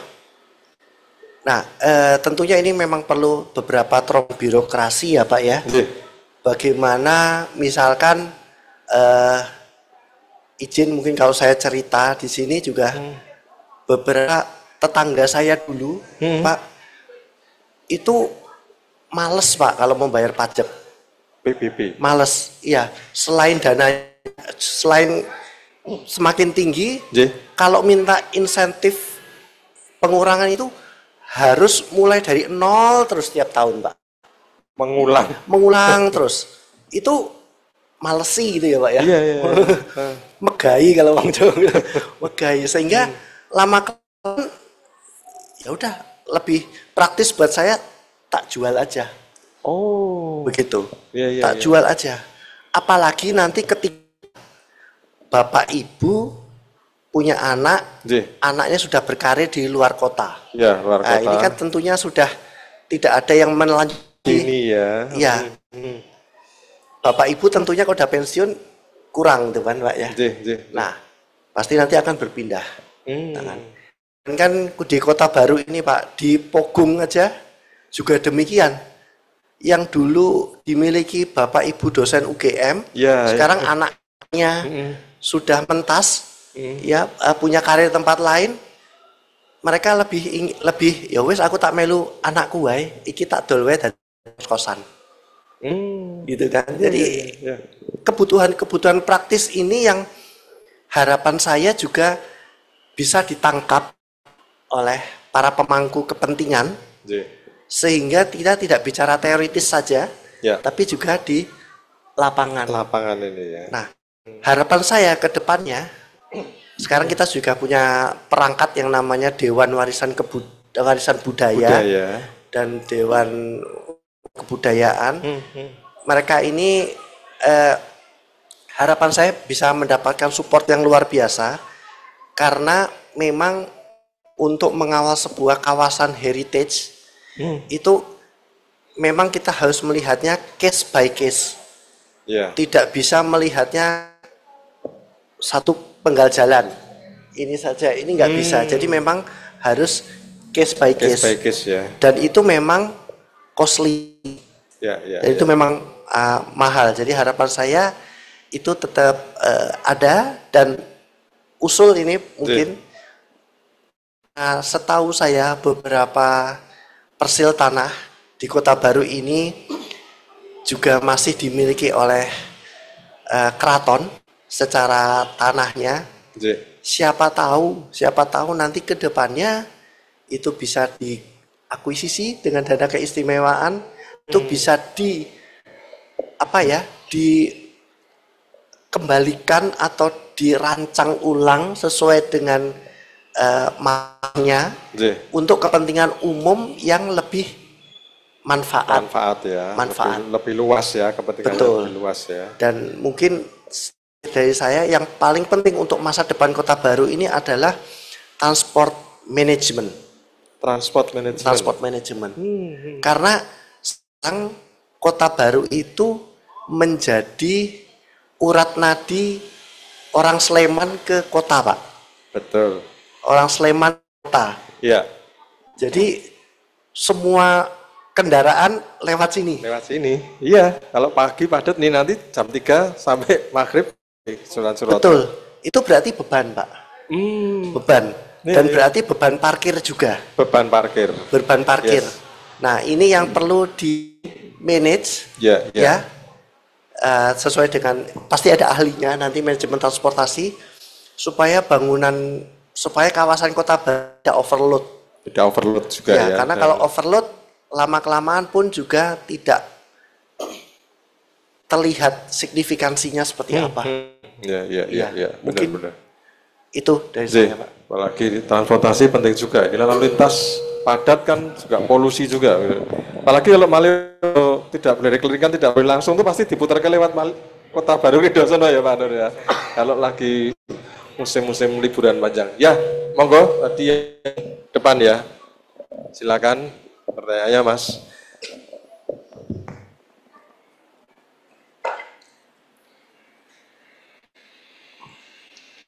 Terima kasih ya waktunya yang diberikan kepada saya. Perkenalan saya, nama saya Kian Jasro, asli Bangsa Sasran. Jadi tahu persis Kota Baru itu seperti apa. Pertanyaannya mungkin untuk Mas Dewan atau Mas Dimas. Apakah Kota Baru sudah digali? Baik itu secara historis, filosofis, yuridis, bahkan sosiologis, sehingga orang bisa membaca bagaimana Kota Baru itu secara global, meskipun konsepnya itu tapi mengapa bisa global? Itu pertanyaan yang pertama. Kalau kita mengenal Kota Baru, saya sebagai orang Idul Tetek Rodora Trimo. Mengapa? Tiap kita naik kereta api, jarang kita menjumpai wong lor tetek, terutama kota. Karena Kota Baru itu terkenal wong sing sugih, blegedu, dan sing kidul wong sing marat. Maaf ya, termasuk saya orang Bahasa Seran. Marat. Yang orang nyelekutis. Pertanyaannya, bagaimana relevansi, kolaborasi Kota Baru yang moncer dengan 4K di selatan? 1, Kauman, Kerapia, dan Kota Gede. Mosok ono Kota Baru dan Kota Gede. Bagaimana menariknya? Kolaborasi ditulis sama-sama. Maaf, kami alumni Belsahabat, saya jadi guru di SMA 6 ya, dan Malang Melintang ya, jadi dosen luar biasa. Nah tolong nanti Mas Dewan, Mas, mungkin moderator yang lainnya ada pemikiran gadok ke antara Kota Baru dengan 4K, Kauman, Kerapia, Kota Kajen, Kota Gede, sehingga sinkron. Orang mengorong Kota Baru kok. Neng kidul itu dulu. Wow, ternyata kidul ya ono 4K ya. Orang Kota Baru kok. Wow, ono Kota Gede ya. Wow, ono Kauman ya. Wow, ono Kerapia ya. Wow, ono Karangkajen. Kenapa? Monggo Mas Dewan bisa menjawab. Apakah tidak ada uji coba gawe perlawanan gawe pergub orang yang pernah pergub itu, sehingga yang dirancang atau pemikiran Mas Dimas tadi bisa terancam. Nah, Kota bermasa depan berhubungan sama selatan. Orang yang Sleman dok Mas, Wong Bantul ya ning kene, wong Pates ya ning kene, Wonosari Kebak. Ya. Jadi tidak hanya dominasi orang Sleman tok. Neng dari DIY ke sini itu sudah overload. Overload ya. Mungkin harapan saya seperti dari kantor Bahasa Sastra saya buka, saya tutup. Assalamualaikum warahmatullahi wabarakatuh. Waalaikumsalam. Salam literasi. Salam literasi. Matur nuwun ini warga Bausasran. Ini monggo Mas Dimas dan nanti sambung. Oh Pak Nur, okay. Monggo. Ya, jadi memang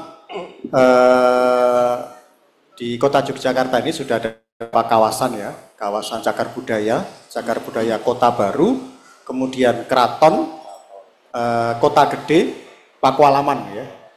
Jadi kawasan cagar budaya begitu ya. Nah, memang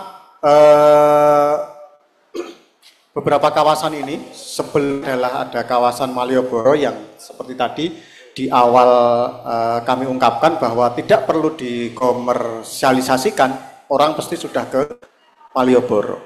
Nah kemudian dalam 3 tahun ini pemerintah Kota Yogyakarta memang menata kawasan Kota Baru, begitu ya, Kota Baru dengan berbagai aktivitas, kemudian ada penataan pedestrian yang ada di kawasan Kota Baru ini, sehingga paling tidak menjadi sebuah alternatif kedua selain Malioboro. Nah kemudian untuk kawasan Keraton ini sudah direvitalisasi dengan dana IS oleh Paniradio Daerah Istimewa Yogyakarta, dan memang kalau dari pemerintah Kota Yogyakarta harapannya setelah Kota Baru ini Keraton dengan Pakualaman ini kan beriringan ya ini sedang melakukan revitalisasi besar-besaran. Kalau Keraton dan Pakualaman ini akan dana IS gitu ya. Nah harapannya setelah itu nanti ya wilayah Kota Gede. Kebetulan saya berada di Kota Gede. Kemarin memang pintu masuknya itu di wilayah selatan ini, kemarin pemerintah Kota Yogyakarta sudah membangun Taman Budaya Embung Giwangan. Ya. Nah ini nanti menjadi akses selatan yang kemudian menjadi akses ke Kota Gede. Karena di Kota Gede ini beberapa kawasan itu tidak bisa untuk akses bis besar, sehingga akses bus besar nanti bisa melalui Taman Budaya Embung Giwangan. Nah, ini kalau dari Taman Budaya Embung Giwangan ke timur itu sudah Kota Gede, nanti ke barat ini kan sudah wilayah Kerapyak gitu ya, semacam itu. Sehingga ini perlu sinergivitas, karena kalau di wilayah utara itu bahasanya wilayah premium. Ya, wilayah premium gitu ya. Tapi kalau di selatan ini kan yang memang baru-baru ini pemerintah Kota Yogyakarta konsentrasi bagaimana agar di wilayah selatan itu bisa tumbuh. Mungkin tadi Mas Dimas juga sudah mengungkapkan kalau di PBB di kawasan Kota Baru ini termasuk yang paling tinggi begitu ya. Sehingga orang kalau mau bayar PBB, kalau dia mampu itu dia bisa bayar. Kalau mampu, dia dikerjasamakan dengan orang lain, dengan disewakan, jadi kafe dan sebagainya. Kalau kemudian paling susah pilihan adalah dijual. Pemerintah Kota Yogyakarta dan juga Pemda DIY ada beberapa alternatif ini Pak. Kalau kemudian bangunannya itu kemudian menjadi bangunan warisan budaya, kemudian nanti naik bisa menjadi kawasan cagar budaya, nanti bisa ada keringanan biaya PBB. Nah, begitu. Kemarin di beberapa wilayah di Kota Gede ada yang beberapa rumah joglo kalau terkenal di kawasan Between Two Gate itu, tak tanya PBB-nya pinten Pak? Dihitung ya 6 yuto, ya gede ya. Misalkan semacam itu, sehingga dengan ditingkatkan menjadi kawasan, menjadi rumahnya itu menjadi warisan budaya, nah, nanti bisa ada keringanan terkait biaya PBB gitu ya, semacam itu. Ya, berarti Pemkot pun juga mengembangkan kawasan selatan ya, tidak terus selatan. Meninggalkan enggak, ini terus semua di. Memang ini urutannya Pak, cuma memang ini mohon maaf ini ada efisiensi, jadi mungkin Bapak Ibu yang ada di OPD, di Kementerian, di Kelurahan itu mesti ini sudah mendengar kata efisiensi gitu ya. dari Sonora juga berdampak juga. Biasanya podcast apa itu banyak kok sekarang berkurang ini karena beberapa efisiensi pemerintah sehingga beberapa pembangunan yang tadinya mungkin sudah di planning oleh pemerintah Kota Yogyakarta mungkin bisa jadi agak terhambat ya. Dan alhamdulillahnya kayak seperti di Taman Budaya Embung Giwangan ini terbantu karena adanya Danais. Dan alhamdulillah ini Danais kan tidak jadi dipotong. Sehingga ini menjadi apa ya, alternatif untuk pembiayaan pembangunan kawasan Kota Baru, Keraton, Pakualaman, termasuk nantinya mudah-mudahan urutannya setelah ini adalah kawasan Kota Gede. Ya, ya, matur nuwun Pak Nur. Baik, kita buka sesi kedua. Silakan, ada 3 penanya lagi. Monggo 1. Dari perempuan boleh loh nanya loh. Suara perempuan penting, Mbak. Mbak Lis. Sampun. Monggo yang pertama, Bapak tengah. Oh sudah. Oh Mbak, ya. Sebelumnya, perkenalkan saya siswa dari SMK Koperasi Tirta, nama saya Abelinda Steviasta. Dulunya tempat yang sekarang ditempati kayak coffee shop itu, pada dulunya tempat seperti apa dan kenapa bisa dibangun coffee shop dan gimana perizinannya? Sudah. Satu aja. Oh ya. Bagaimana perizinannya dan dulunya tempat untuk apa? Dulunya tempat apa, bagaimana perizinannya, sekarang jadi job gitu ya? Ya. Monggo, Mas Dimas, Pak Nur, dari sisi regulasi ini. Ya memang dalam sisi regulasi begitu ya, jika bangunan yang ada di kawasan Kota Baru termasuk tadi teridentifikasi 37 bangunan itu masuk cagar warisan ya. Warisan budaya. Kalau warisan budaya itu di bawahnya cagar budaya. Karena kalau sudah cagar budaya nanti pemilik ini benar-benar tidak bisa bentuk apapun ya. Begitu ya. Tidak bisa berbentuk apapun. Sehingga ada beberapa cafe shop ini bentuknya masih asli. Meskipun dalamnya mungkin sudah direnovasi, tapi fasadnya itu tidak boleh berganti. Nah, kemudian kenapa kok ada yang mungkin bentuknya ini? Nah, ini indisnya di mana begitu ya? Indisnya di mana? Nah, bisa ada beberapa, mohon maaf mungkin investor atau apa gitu kan mencari lahan yang kosong juga ya. Kalau lahan yang kosong itu kan lebih bebas. Lebih bebas untuk dibangun ya, apalagi bangunannya semi permanen gitu ya. Sehingga ini bisa menjadi apa ya? Kalau rata-rata sebenarnya dulu adalah rumah pribadi semua ya. Rumah pribadi ya. Hanya kemudian memang tadi Pak Dimas tadi kalau bisa itu ya dibeli oleh pemerintah. Kemudian bisa dioptimalkan. Misalkan ya untuk perpustakaan gitu ya. Ini kan perpustakaan harus bangun baru yang akhirnya bentuknya indis gitu ya. Tapi kalau kemudian kita membaca apa perpustakaan ini gedungnya masih asli ya, masih asli yang zaman dulu itu kan rasanya ketika dalam baca itu kan, oh saya bacanya seakan-akan kembali ke masa lalu gitu ya. Yang tidak harus membayar begitu ya. Kan kalau kita membaca di perpustakaan ini kan gratis, ada minum gitu ya, full internet gitu ya, bisa dari pagi sampai sore kita berada di tempat ini. Tapi kan ini kan bangunan baru gitu ya. Tapi ketika kita bisa merasakan belajar berliterasi di bangunan yang masih orisinil itu kan seperti kita berada di gitu ya. Begitu sehingga ini memang menjadi perjuangan bagi kami di DPRD termasuk di pemerintah Kota Yogyakarta. Harapannya apakah ada rumah di sini yang kemudian nanti dijual, nanti bisa diusulkan melalui dana istimewa agar bisa dibeli oleh pemerintah Kota Yogyakarta maupun dari Pemda DIY, sehingga kemanfaatannya itu jauh lebih banyak dan tidak komersil. Nah, terkait perizinan, memang di kawasan Kota Baru ini termasuk yang berat gitu ya.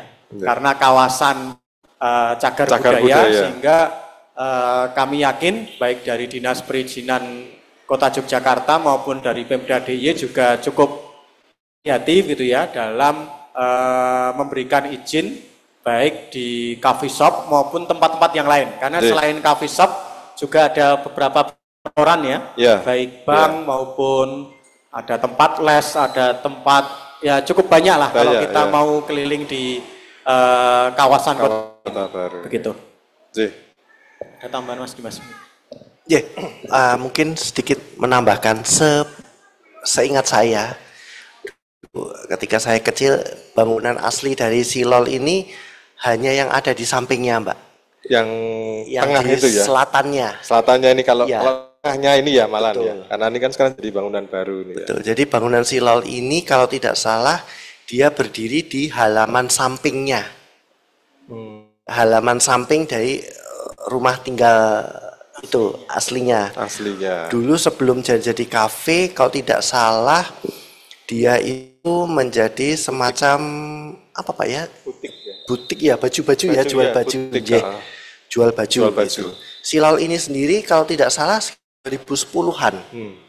2010-an, sehingga mungkin saya juga kurang paham bagaimana mekanisme perizinannya dahulu, tapi sepertinya belum terkena ya, belum terkena perangkat perizinan yang terbaru begitu, sehingga dia bisa berdiri. Tapi yang saya syukuri ini tetap kriterianya adalah bangunan semi permanen, Pak. Semi permanen. Ya, alhamdulillahnya ini bangunan semi permanen. Meskipun kan kayak besi-besi baja gitu, tapi ini kategorisasinya kalau dalam bidang arsitektur adalah semi permanen. Sehingga dia bisa dibongkar, Pak. Bongkar lalu bisa dipasang lagi di tempat lain. Ya. Begitu. Ya, kami bersyukurnya masih itu, sehingga dia relatif harapan kami tidak terlalu banyak melukai bangunan lamanya. Bangunan lama, bangunan intinya ya. Bangunan intinya. Ya, betul. Begitu. Oke, itu ya Mbak ya. Next, Bapak, monggo. Terima kasih. Saya Irwan dari Paris Kota.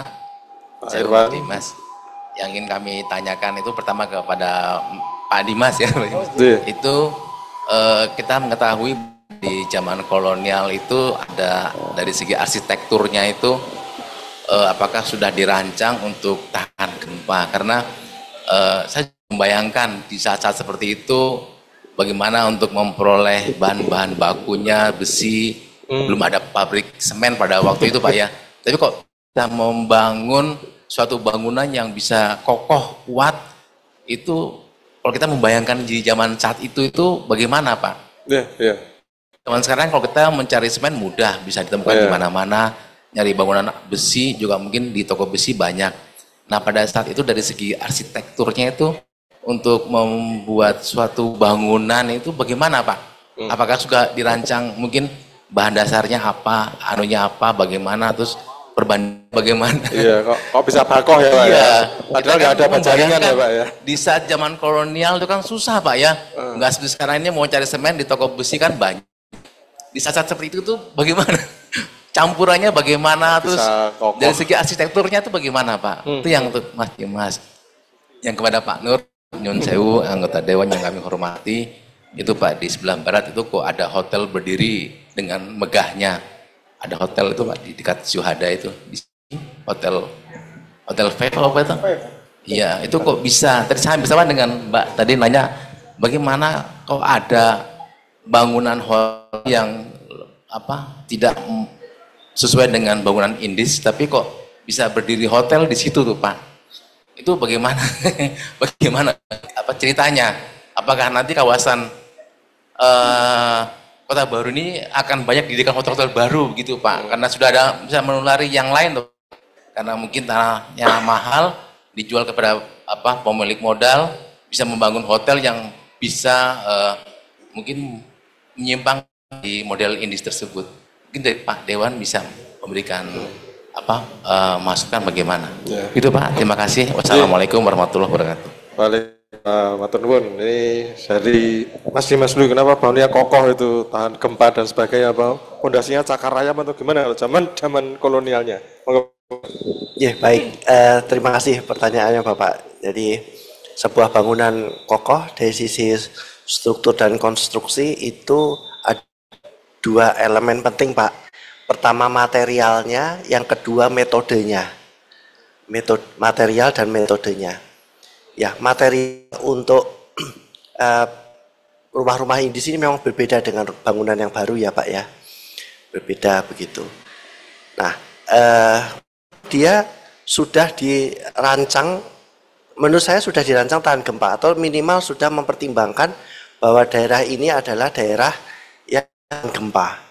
Meskipun secara faktual saya belum membaca itu dari arahan-arahan BOW begitu. Tapi saya kira itu sudah. Kenapa demikian? Karena sedikit banyak mereka ini masih menggunakan sistem struktur yang diimpor begitu dari Eropa, Pak. Terutama mengenai dindingnya. Kalau bangunan baru, bangunan kita kekuatan strukturnya itu ada di portal ya Pak ya, kolom, balok, dan sloof di bawah. Tapi untuk bangunan-bangunan lama ini kekuatannya ada di dinding Pak. Jadi namanya istilahnya dinding pemikul. Jadi kalau kita membedah tebal dari dinding yang ada pada bangunan-bangunan Indis itu bisa 1 bata, 1,5 bata, atau bahkan ada yang 2 bata Pak. 2 bata. Dan yang membuat ia kuat itu adalah permainan puzzling antara bata dengan bata yang satu Pak. Jadi ketika dia bergerak begini dia akan saling terkunci, bergerak ke sana pun dia juga akan saling terkunci. Sehingga kuncian itu membuat bangunan itu bergerak secara bersama-sama Pak. Kalau dia bergerak bersama-sama maka dia akan lebih tahan terhadap gempa. Begitu. Salah satu kearifan lokal juga kalau kita bandingkan dengan beberapa kejadian pasca gempa di Bantul ya Pak ya, Nyun Sewu yang banyak roboh, itu kan biasanya bangunan rubuh karena tidak ada ikatan antara kolom dan sloof atau kolom dengan jadi kolom itu berdiri tunggal sehingga kalau dia digoyang dia menari Pak. Gitu. Sehingga dia membuat jatuh. Mungkin itu dari sisi metodenya untuk bangunan rumah Indis. Sehingga Pak, kalau tukang-tukang disuruh gempur tembok di rumah tinggal ini, minta bayarnya double Pak biasanya Pak. Lebih tebal ya Pak? Lebih tebal Pak. Kedua memang bahannya Nyun Sewu betul-betul bahan mateng Pak. Bahan bangunannya itu mateng. Premium tadi itu ya? Ya premium. Kalau batanya sudah mateng, begitu, sudah mateng, lalu kemudian kayu juga memang kayu tua, begitu Pak. Dan istilahnya bahan-bahan bangunan itu betul-betul bangunan yang matang Pak. Mohon maaf kalau kita sekarang melihat kondisi bahan bangunan kita ini kan karbitan ya Pak istilahnya ya. Karbitan, jadi kayu belum matang sudah dipanen terus lalu oven dicat seperti seakan-akan tua gitu kan, misalnya banyak terjadi seperti itu Pak. Nah ini dari sisi ketahanan bahan saja terhadap beban itu sudah berbeda Pak. Mungkin kalau boleh saya sedikit umum gitu, agak sedikit umum. Rumah saya itu kuda-kudanya masih kuda-kuda zaman Belanda Pak. Masih utuh ya Mas? Masih Pak. Awet ya? Jadi itu awet, tidak heran Pak. Wah luar biasa. Kayunya betul-betul hitam. Tapi bukan hitam yang dicat hitam itu bukan. Betul-betul hitam. Alami ya, matang alami. Matang alami. Dan kalau tidak salah dari informasi yang ada di Dinas Kearsipan, itu buka-buka bangunan rumah tinggal saya sudah dibangun tahun 31. Sampai sekarang, jadi hampir 100 tahun Pak. Kayu itu masih luar biasa. Masih utuh ya, luar biasa. memang banyak faktor, Pak. Yang pertama adalah kejujuran dalam menerapkan metode konstruksi, dan yang kedua adalah kematangan di bahan bangunan, Pak.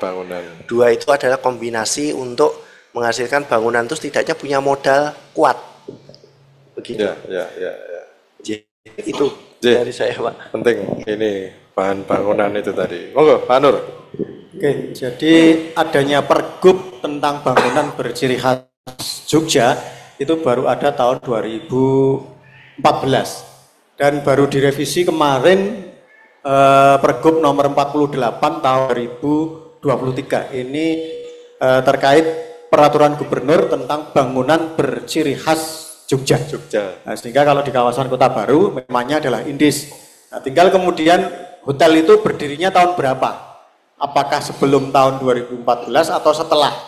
Nah, yang kemudian menjadi catatan nanti di kami di pemerintah Kota Yogyakarta dan di DPRD Kota Yogyakarta. Kemudian sambil nambah tadi, kalau bangunan baru ini ya, misalkan ini ya bangunan baru gedung perpustakaan ini, kalau mungkin terlihat baru, mungkin kalau di apa ya, kita muter-muter tuh kayak kurang meyakinkan gitu ya. Karena pemenang lelangnya ini menawarnya cukup rendah.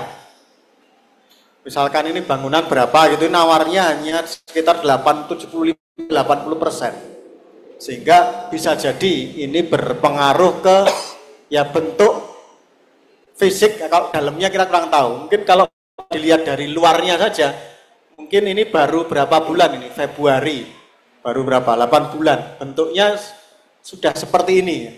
Nah, seperti ini ya, karena itu tadi, kalau bangunan lama dulu itu bisa bertahan lama karena kualitasnya, seperti rumahnya Mas Dimas ini tahun 1931 gitu. Nah, bangunan sekarang ini kurang bagusnya ya karena itu tadi, karena proyek di pemerintah Kota Yogyakarta kemarin dievaluasi, rata-rata yang menang tender itu harganya turun 70 sampai 75%, sehingga ya agak mempengaruhi ya, mungkin terlihat kurang rapi gitu ya, padahal ini termasuk bangunan yang cukup baru, dan ini bukan hanya di perpustakaan ini, ada kemarin ada di beberapa sekolah dan puskesmas, akhirnya seperti itu, sehingga mungkin kemarin banyak aneh. Kalau bangunan penjajah itu awet beratus-ratus tahun, tapi kalau bangunan yang dibangun pemerintah itu nggak tahan lama. Tapi mudah-mudahan bangunan yang ada di sini dan bangunan yang lain bisa tetap bertahan lama meskipun ya itu tadi menawarnya cukup rendah gitu. Ya. Proses negosiasi tadi ya. Proses lelang. Jadi proses lelang ya. Kita itu yang menang itu yang nawarnya paling rendah, Pak. Nah, begitu. Itu yang ada di ini perpresnya nasional, Pak. Perpres nasional ya. Itu penjelasannya Pak Nur. Baik, masih ada lagi? Ya. Masih ada dua, langsung saja singkat karena juga. Baik, nama saya Leo. Saya dari Perpustakaan Kolose Santo Ignatius. Baik, pertama saya yang ingin tanyakan adalah apa beda bangunan warisan budaya dan cagar budaya? Karena Kolsani itu setahu saya warisan budaya, sedangkan gereja itu sudah cagar budaya. Nah, ini masalahnya juga ketika menjadi cagar budaya. Di Gereja Kota Baru itu ketika hari Minggu, ketika ibadah itu sudah overload. Padahal ketentuan cagar budaya tidak boleh menambah struktur bangunan kalau dia tidak sesuai dengan konsep, misalnya kalau di kawasan kota di gaya indis. Kalau dilihat sekarang itu sebelah utara itu bentuknya joglo karena tadi belum masuk menjadi bangunan cagar budaya ketika bangun. Jadi masih diperbolehkan dan masih bisa dipakai. Tetapi kedepannya memang kami memikirkan bagaimana untuk membangun. Tetapi membangunnya di apa? Kemudian apakah yang seperti knockdown seperti ini diperbolehkan atau yang seperti apa aturannya? Itu satu. Yang kedua, ini berkaitan juga dengan kerjasama atau sosialisasi kawasan kawasan baru kepada lembaga-lembaga atau instansi-instansi yang ada di kawasan Kota Baru itu sendiri.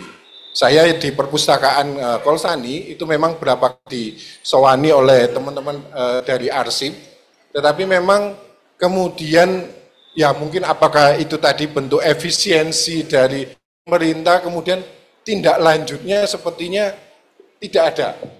Begitu, apakah kemudian ini apakah dari kami yang kemudian harus minta atau memang dari arsip sendiri ada program-program tertentu yang mungkin kami bisa ketahui lebih dulu, jadi kami juga bisa menanyakan program atau bagaimana tidak lanjutnya dan seperti apa. Itu saja dari saya, terima kasih. Mas Leo, monggo Pak Nur ini. Mas Dimas juga terhadap bangunan lama ini misalkan gimana sih kita harus nambahi atau bangun tadi Mas? Ya baik, saya coba akan menjawab. Memang ini sebuah kondisi dilematis dan yang juga cukup membingungkan antara bangunan warisan budaya dan bangunan cagar budaya. Ya, hampir-hampir di mata BPK Badan Pelestari Kebudayaan, hampir-hampir tidak ada bedanya, Mas. Hampir-hampir tidak ada bedanya. Ya, tentunya ini juga perlu kita duduk bareng, kita bedah gitu, Pak. Kita bedah sebetulnya bedanya apa, begitu.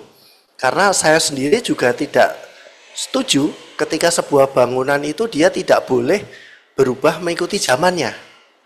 Karena konteksnya juga sudah berubah, Pak. Ya, memang ada 1-2 yang memang betul-betul tidak boleh berubah karena dia cagar budaya, karena dia mewakili suatu nilai luar biasa yang tidak tergantikan, itu memang iya.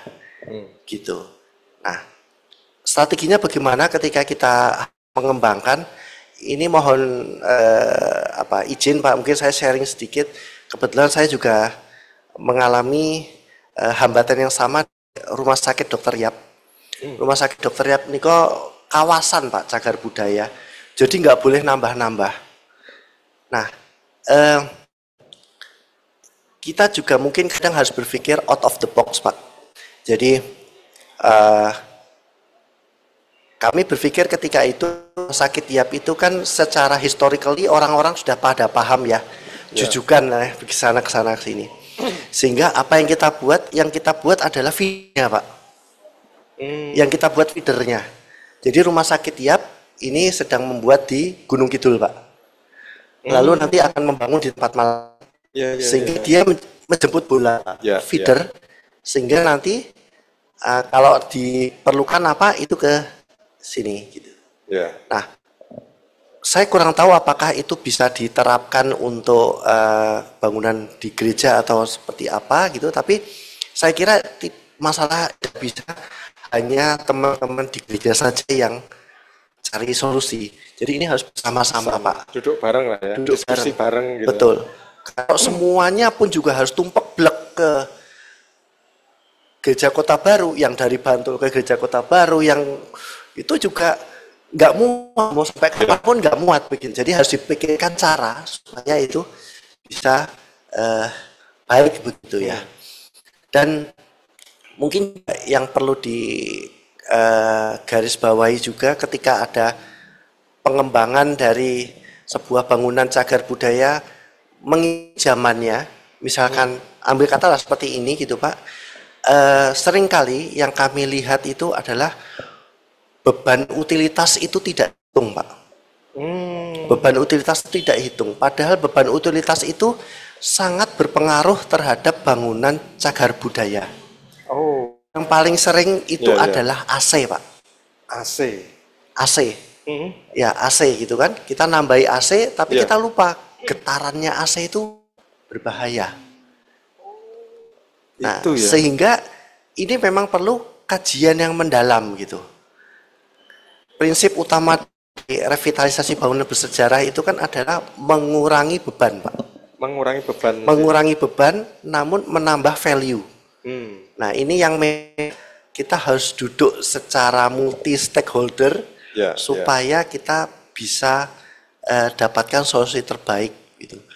Karena meskipun bangunan ini dimiliki oleh personal atau individu, tapi nilai sejarahnya itu yang memiliki adalah masyarakat. Sehingga bagaimanapun pemerintah itu punya kewajiban untuk mengamankan akses terhadap nilai sejarah tersebut.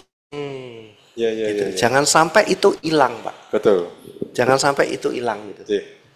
Nah, itu mungkin sedikit banyak dari saya, sehingga apakah isunya bisa ditambah dengan knockdown atau tidak, saya kira ini perlu kajian mendalam terlebih dahulu, Pak. Karena banyak kajian, jadi ada kajian struktur juga, ada kajian utilitas juga, Pak, utilitas juga, dan juga ada kajian signifikansi nilai sejarah. Jadi itu mungkin perlu dikaji terlebih dahulu sehingga nanti bisa didapatkan bahan terbaik itu kurang lebih seperti apa. Mungkin dari saya seperti itu. Baik, Anur tambahannya. Tambahan ya. Ini bicara ekstrim. Ekstrim. Mungkin dulu belum belum banyak membaca literasi. Ini kan rata-rata bangunan kolonial zaman Belanda.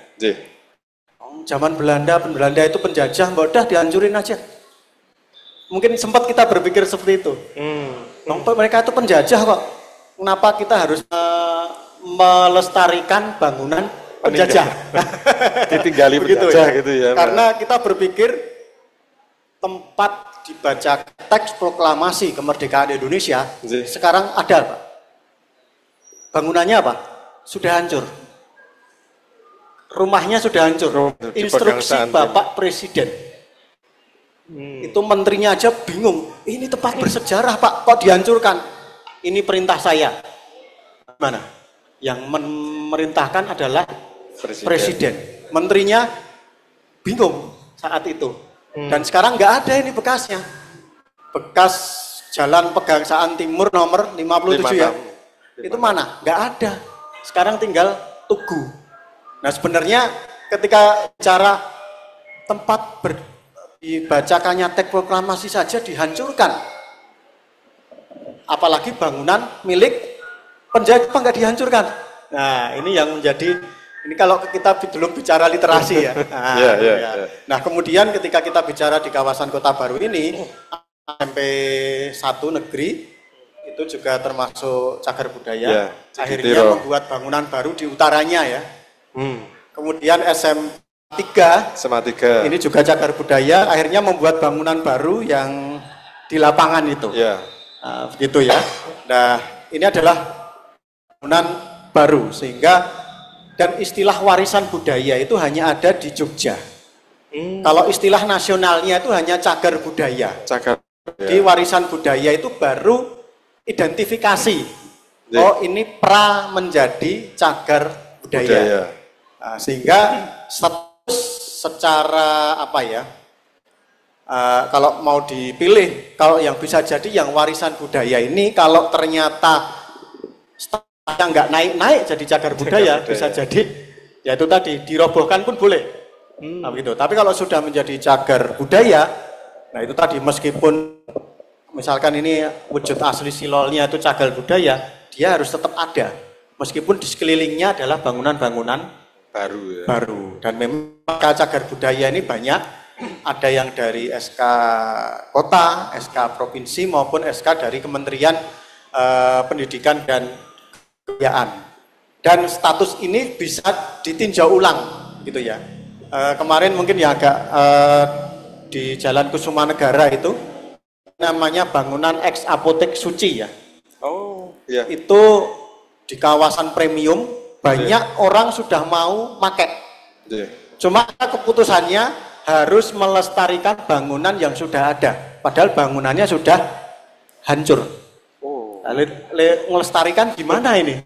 Nah, pengennya mereka ya dirobohkan semua investor itu, kemudian dibangun bangunan baru. Dan karena itu SK-nya dari Kementerian Pendidikan dan Kebudayaan, karena dulu masih Dikbud ya, maka harus diuji dulu di sana. Ini masih tetap dipertahankan atau bisa diturunkan statusnya. Nah, ketika bisa diturunkan statusnya menjadi bangunan biasa, itu nanti bisa dirobohkan. Karena memang jadi bangunan aslinya aja udah nggak ada. Bangunan aslinya tuh mungkin ibaratnya kalau mau direnovasi sudah bingung hasilnya seperti apa. Sehingga banyak investor kemarin banyak yang nanya, ini kalau ada jaminan bisa dirobohkan, banyak investor masuk karena di Jalan Kusumanegara, ya. Semacam itu. Ya. Sehingga nanti mungkin dari pihak gereja ini bisa menanyakan statusnya. Ini status SK cagar budayanya itu dari mana? Tapi kalau biasanya kalau sudah cagar budaya agak susah. Yeah. Kalau yang warisan budaya masih memungkinkan. Apalagi kalau statusnya nggak naik-naik. Dan warisan budaya itu boleh menolak. Oh gitu ya Pak? Warga atau lembaga itu boleh menolak mau dinaikkan. Ke cagar gitu. budaya. Karena konsekuensinya kan banyak. Yaitu tadi tidak bisa dipugar, tidak bisa di apa-apain. Semacam itu ya. Ya. Baik, teman-teman, para hadirin dan sahabat Sonora, terima kasih Anda masih bersama kami. Ini sudah menjelang pukul 15. Nah, ini closing statement bagaimana kita juga harus merawat, melestarikan, dan topik kita adalah sisi pandang arsitektur pada kawasan Kota Baru. Nah, Mas Dimas, untuk statementnya Mas sore hari ini, closing statementnya. Baik, closing statement dari saya adalah bagaimana menjadikan Kota Baru ini menjadi kawasan bersejarah yang inklusif, Pak.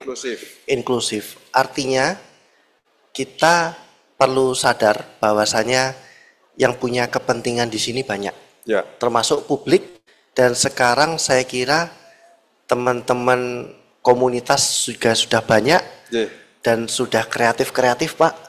Sampai bisa menemukan, misalnya tadi mahasiswa saya itu, Mas Emir, dia komunitas, Pak, peneliti nisan, Pak. Nisan. Sehingga dia bisa mengecek, Pak.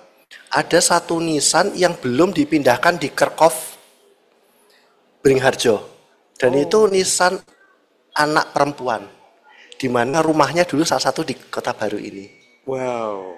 Jadi artinya pemerintah, warga ini perlu saling bergandengan tangan, ya, supaya arsip ataupun tadi storytelling yang ada itu bisa dibukukan, bisa ditulis dengan sebaik-baiknya, karena ini adalah menjadi baseline atau dasar pelestarian Kota Baru ini ke depannya. Tanpa adanya dasar, kita ya istilahnya yang terkenal sekarang ya omon-omon, Pak. Tanpa adanya baseline itu kita omon-omon. Betul.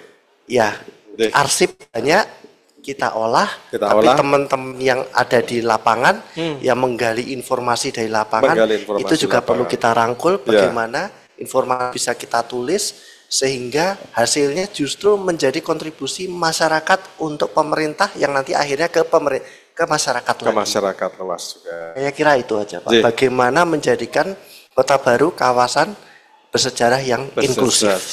Bersejarah yang inklusif. Itu dia. Ya, kita semua bersinergi untuk Kota Baru, untuk kemajuan, nilai-nilai positif juga harus tetap kita jaga juga. Ya, Pak Nur, closing statement, monggo. Jadi karena Kota Baru ini sudah dibangun dengan sedemikian rupa dan juga sudah di-branding oleh pemerintah Kota Yogyakarta sebagai kawasan penyangga Malioboro, sehingga dapat muncul partisipasi dari masyarakat. Kalau sekarang yang partisipasi yang paling banyak itu kan dari dunia usaha. Dengan kafe dan sebagainya, maka dengan partisipasi yang ada di masyarakat, dengan adanya 37 bangunan waris budaya ini bisa dioptimalkan.